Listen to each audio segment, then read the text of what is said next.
Bismillahirrahmanirrahim. Assalamualaikum warahmatullahi wabarakatuh. Waalaikumsalam warahmatullahi wabarakatuh. Alhamdulillahirabbil alamin. Alhamdulillahirabbil alamin. Asyhadu an la ilaha illallah wa asyhadu anna Muhammadan abduhu wa rasuluh. Allahumma shalli wa sallim ala sayyidina Muhammad wa ala alihi wa sahbihi wa man wala. Puji syukur kehadirat Allah Subhanahu wa taala karena berkat rahmat, taufik, karunia dan hidayahnya sehingga Allah masih memberikan kita semua kesempatan untuk hadir di majelis taklim yang insyaallah dimuliakan oleh Allah. Tak lupa juga sholawat serta salam marilah kita aturkan kepada junjungan kita, sauri tauladan kita, nabi akhir zaman kita, baginda kita Nabiullah Muhammad sallallahu alaihi wasallam yang kita nantikan syafaatnya di yaumil akhir nanti. Ibu-ibu dan teman-teman yang insyaallah dimuliakan oleh Allah Subhanahu wa taala, izinkan saya di sini untuk menyampaikan salah satu materi yang mana materi ini insyaallah sudah kita atau ibu-ibu sudah laksanakan. Namun sebelum itu izinkan saya sendiri memperkenalkan diri saya. Nama saya Muhammad Firdaus. Saya merupakan mahasiswa PPD dari UIN Wali Songo Semarang, yang mana pada kesempatan kali ini saya diamanahkan oleh pihak kampus untuk melaksanakan kegiatan praktek profesi dakwah, yang mana ini merupakan bagian dari mata kuliah kami. Pada kesempatan sore hari ini saya ingin menyampaikan beberapa materi, bukan bermaksud untuk menggurui gitu. Karena saya pun sendiri di sini masih pada tahapan belajar, kita sama-sama tahap belajar, yang mana pada kesempatan sore hari ini mudah-mudahan dari materi yang bisa saya sampaikan bisa kita amalkan nanti ke depan. Untuk materi tersebut tidak lain dan tidak bukan adalah kiat-kiat atau syarat-syarat mencari ilmu, yang mana rujukan pada sore hari ini materi saya sampaikan mengutip dari kitab Al-Ala. Al-Ala ini salah satu kitab tipis terdiri dari 37 nadhom atau 37 syair, yang mana kitab Al-Ala ini merupakan intisari dari kitab Ta'lim wa Ta'alim. Kitab Ta'lim wa Ta'alim sendiri merupakan karangan dari Imam Az-Zarnuji, yaitu merupakan salah satu ulama yang sangat-sangat luar biasa sehingga bisa menciptakan atau mengarang kitab Ta'lim wa Ta'alim. Nah, dari kitab Ta'lim wa Ta'alim itu beberapa footnote atau beberapa catatan kaki atau hal yang mendasar di situ dirangkum menjadi 37 nadhom dan diterbitkan oleh Pondok Pesantren Lirboyo Kediri. Dan untuk kesempatan kali ini dari 37 nadhom itu saya mengutip dari nadhom pertama kitab Al-Ala, yaitu mengenai tuntunan atau syarat-syarat mencari ilmu. Sebelum masuk ke materi, izinkan saya untuk membaca sedikit, mungkin barangkali teman-teman atau ibu-ibu yang pernah di pondok mungkin pernah mengamalkan atau pernah diajarkan hal ini. Mari kita mengulik sedikit lagi. Bismillahirrahmanirrahim. Ala tanalul ilma illa bisittatin sa'umbika an majmu'iha bi bayani ilmu dan hasil ilmu angin perkara bakal tak cerita ke kumpulekan ti pertelo bukain wa hirsin wa istibarin wa bulghatin wa irsyadi ustadin wa kulli zamani rupane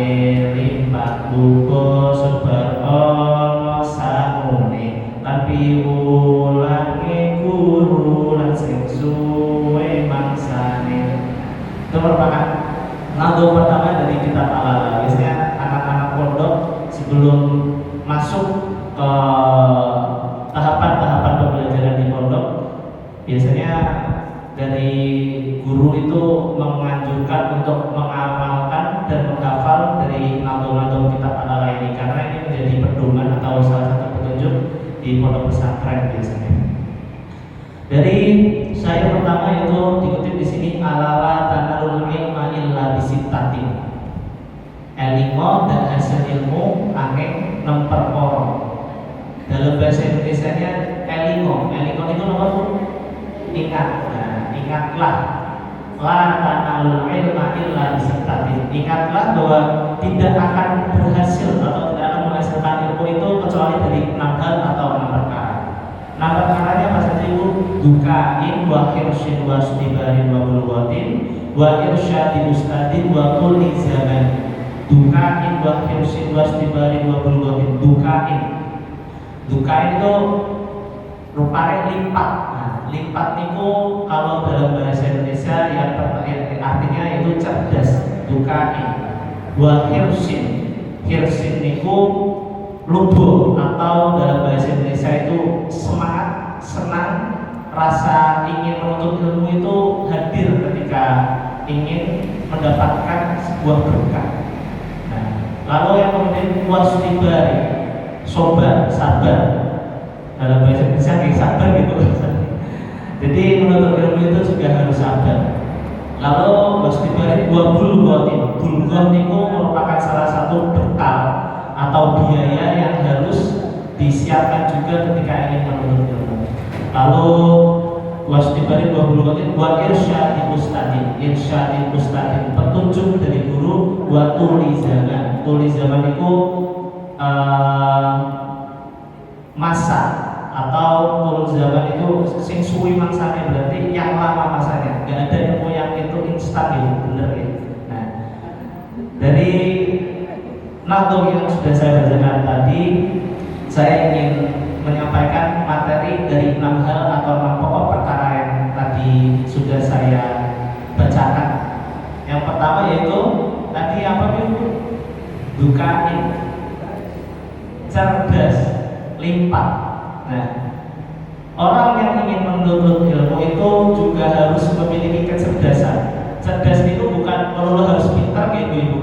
Pintar matematika, pintar IPA, pintar IPS dan lain sebagainya itu enggak harus. Tapi yang perlu dimiliki adalah sifat cerdas itu. Nah, cerdas itu bisa memilih dan memilah mana yang baik, mana yang buruk. Dari ilmu-ilmu yang sudah disaring kita bisa mengamalkan. Dari ilmu-ilmu yang sudah kita dapatkan kita bisa juga untuk menyebarkan lagi kepada banyak orang. Nah, itu salah satu bentuk dari cerdas itu sendiri. Jadi cerdas itu nggak harus pintar, karena mohon maaf, benar banget. Biasanya anak-anak kecil itu kan kalau misal nggak dapat ranking itu, nggak pintar. Nah, itu sebenarnya tidak tepat untuk dikatakan seperti itu, karena mungkin dari anak-anak itu pintar di hal lain. Nah, itu merupakan salah satu bentuk kecerdasan. Lalu dukain bahirsin, lubo, atau memiliki semangat dari juang untuk menuntut ilmu.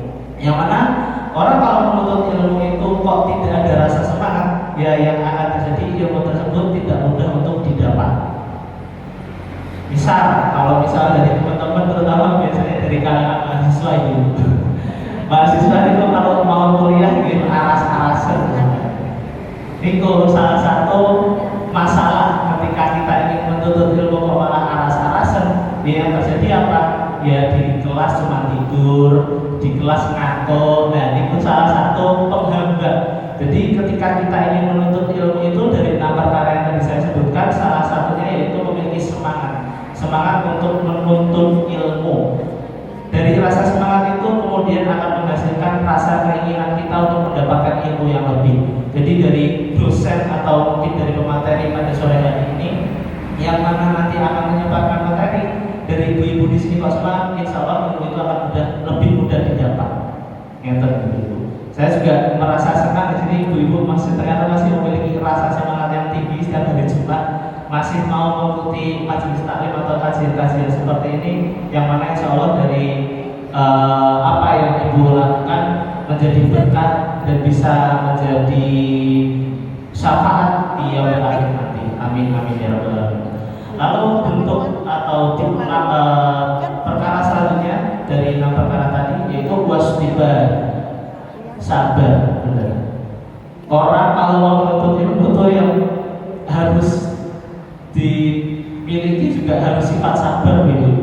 Karena kalau kita tidak memiliki rasa sabar ya ujung-ujungnya kita mudah lesu, mudah letih dan mudah lelah. Sabar ketika kok lama banget ya di sini ya, kok pemateri ini suwi banget ya, kok pemateri ini kok gini. Nah itu kita harus memunculkan rasa sabar itu ibu, supaya ilmu yang didapat itu bisa lebih ngena, bisa lebih bermanfaat untuk diri kita. Karena tidak ada ilmu yang instan. Dalam artian semua itu harus ada proses, harus ada tahapan. Nanti insya Allah ketika ibu-ibu sudah memiliki rasa sabar itu, ilmu itu akan mudah didapat. Lalu setelah sabar, wasdibari dua bulgo. Bulgo itu apa ibu-ibu tadi? Biaya, bekal atau sabar. Jadi tidak mungkin orang yang akan menuntut ilmu itu tidak memiliki bekal. Pasti harus mengeluarkan bekal atau biaya yang harus dikeluarkan. Kami dari mahasiswa juga nggak mungkin kuliah tanpa bayar UKT. Terus gitu, tidak mungkin kuliah kalau ujung-ujung pengennya kuliah bayar, tak usah bayar, nggak usah bayar ini, nggak usah bayar itu juga mungkin. Karena bekal itu salah satu atau biaya itu salah satu hal yang harus dipersiapkan untuk orang-orang yang menuntut ilmu. Tidak harus untuk mahasiswa atau kuliah. Ibu-ibu sedang yang tinggi harus memiliki bekal. Bekal apa? Bekal pakaian, bekal catatan. Itu salah satu bekal yang harus dimiliki. Jadi nggak harus melulu seputar materi juga ibu-ibu bekal itu, tapi hal-hal yang berkaitan dengan media, dengan fasilitas yang kita miliki. Nah itu salah satu bekal yang harus dimiliki. Tadi setelah ada cerdas, ada semangat, lalu harus bersabar, dan yang keempat ada tamu. Yang kelima yaitu buat irsyadi mustaqim, dan harus memiliki atau harus mendapatkan petunjuk dari guru. Ilmu itu kalau bisa didapatkan dengan cara otodidak, niku akan berbeda ketika dengan kita berguru atau mendapatkan ilmu dari ahlinya. Ngeten ibu-ibu. Karena menuntut ilmu itu harus ada guru supaya kita tidak mudah untuk tersesat. Nah, kalau kita menuntut ilmu kok dengan diri kita sendiri yang mau belajar ini belajar itu tanpa ada bimbingan dari guru, yang dikhawatirkan dan yang akan ditakutkan adalah ilmu itu akan justru menjadi senjata untuk diri kita sendiri. Yang mana senjata itu ketika kita hadapkan permasalahannya dengan orang lain, kita tidak bisa memberikan atau menjelaskan dengan cara yang baik dan benar. Makanya ilmu itu harus ada petunjuk, harus ada ustadz yang membimbing, harus ada ustadzah yang membimbing. Ilmu juga biasanya kalau di pondok itu minimal harus ada syaratnya gitu. Nah syarat ilmu itu harus jelas dari imam ini, imam itu, apalagi ilmu-ilmu yang berkaitan dengan ilmu agama. Yang mana ilmu agama itu kita akan bawa juga di akhirat kelak. Jadi setelah kita memiliki rasa sabar, dan jangan lupa juga untuk menuntut ilmu itu kita harus memiliki ustadz atau guru yang bisa membimbing. Dan yang terakhir, yang keenam, pokok 6 perkara tadi yaitu wa irsyadil ustadzin wa tulizaman. Tulizaman itu sing suwe mangsane, yang lama mangsanya. Karena nggak mungkin kita ujung-ujung baru lahir langsung diwisuda S1 kan nggak mungkin loh. Nah, baru lahir kok langsung bisa mendapatkan ijazah, baru lahir kok langsung bisa mendapatkan beasiswa, baru lahir kok bisa hitung-hitungan, itu nggak mungkin. Semua harus ada prosesnya, semua harus ada tahapnya. Kami juga dari mahasiswa nggak mungkin masuk kuliah langsung minta wisuda hari besoknya, kan nggak mungkin. Harus ada tahapan atau semester yang dilalui. Tulis zaman itu makanya harus memiliki masa yang lama. Di samping masa yang lama itu juga berkaitan dengan kesabaran diri kita. Tidak ada ilmu yang instan. Dari SD kita belajar hitung-hitungan dasar, nanti SMP hitung-hitungan yang sedang, SMA yang agak sulit, nanti misal kuliah mau mengambil jurusan matematika yang mendapatkan ilmu yang lebih sulit lagi. Jadi nggak mungkin kita itu mencari ilmu kok ujung-ujung langsung mau kita yang sulit. Itu harus ada masa dan harus ada waktunya. Mungkin cukup sekian materi yang bisa saya sampaikan untuk merefresh lagi, untuk mengulik apa yang tadi sudah saya bahas. Izinkan saya juga untuk membacakan syair tadi sekali lagi ya Ibu-ibu. Ya, Bismillahirrahmanirrahim. Ala tanalul ilma illa bisittatin sa'umbika an majmu'iha bibayani ngoda hasil ilmu angin nampak koro bakal tak cerita ke kumpulin kanti bertelo dukain wa hirsin wa stibarin wa bulgotin wa irsyadi ustadin wa kulli zamani rupane limpat lugo sobar tapi wulangi guru langsung suwe mangsane. Mungkin cukup sekian yang bisa saya sampaikan. Apabila dalam materi kali ini saya ada kesalahan, itu datangnya dari diri saya pribadi, dan apabila ada kebenaran, semua itu merupakan karunia Allah Subhanahu wa taala. Kurang lebihnya mohon maaf. Saya Muhammad Firdaus, mohon izin mengakhiri. Bila taufiq wal hidayah. Wassalamualaikum warahmatullahi wabarakatuh. Terima kasih atas penyampaian materi yang disampaikan oleh Saudara Muhammad Uli Firdaus. Masuk di acara kedua, yaitu pembacaan kalam ilahi yang akan dikumandangkan oleh Saudara